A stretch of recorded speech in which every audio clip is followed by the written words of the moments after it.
Welcome back everyone to the series on website creation. Now in the previous video, we talked about the WordPress interface. Now in this short video, I'll be talking about one of the key settings which you must always change the first time you are installing WordPress or actually beginning with the process of website creation and the pages creation, post creation, and so on, which is called the permalinks. Now permalinks can be simply understood as beautiful links. So this is human readable links which you want your web pages, your posts, etc. to have. Now, WordPress by default does not come with a beautiful permalink to say the least. And the reason why you would want to change permalinks is because of SEO optimization. So you want your search engine optimization to be done properly. Now, SEO, I'll talk about SEO in a much grander detail in our upcoming videos. In the simplest of language, understand it as your website's ability to rank higher on Google searches. So as the better your SEO is, the better your search engine optimization is, the better it will be able to rank.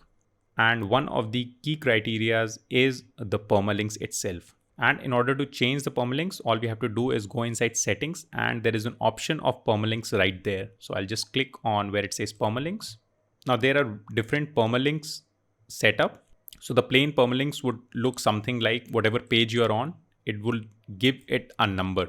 So I'll just zoom in a little bit. As you can see, the plain one would look something like your own domain followed by a weird number which the page gets, a random number which the page gets.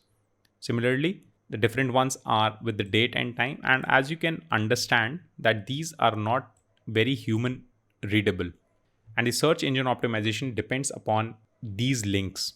Now, the best ones would of course depend upon you as to how you want to structure your website. But in most of the cases, the best option is to go with the post name.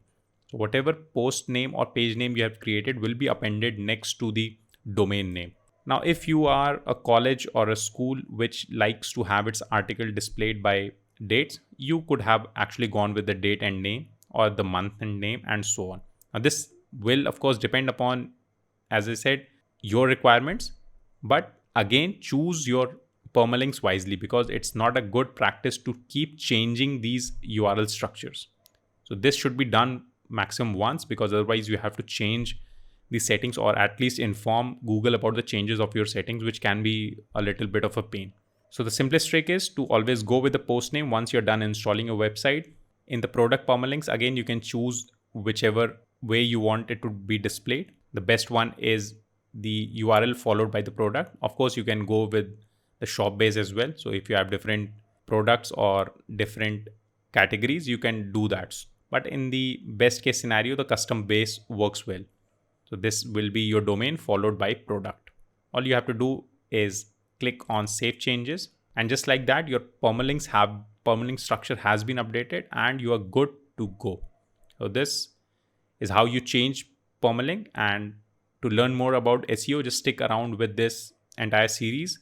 Once we are done with installing a few websites, I'll take you through the search engine optimization of your websites as well. Thank you for watching and I'll see you on the next video.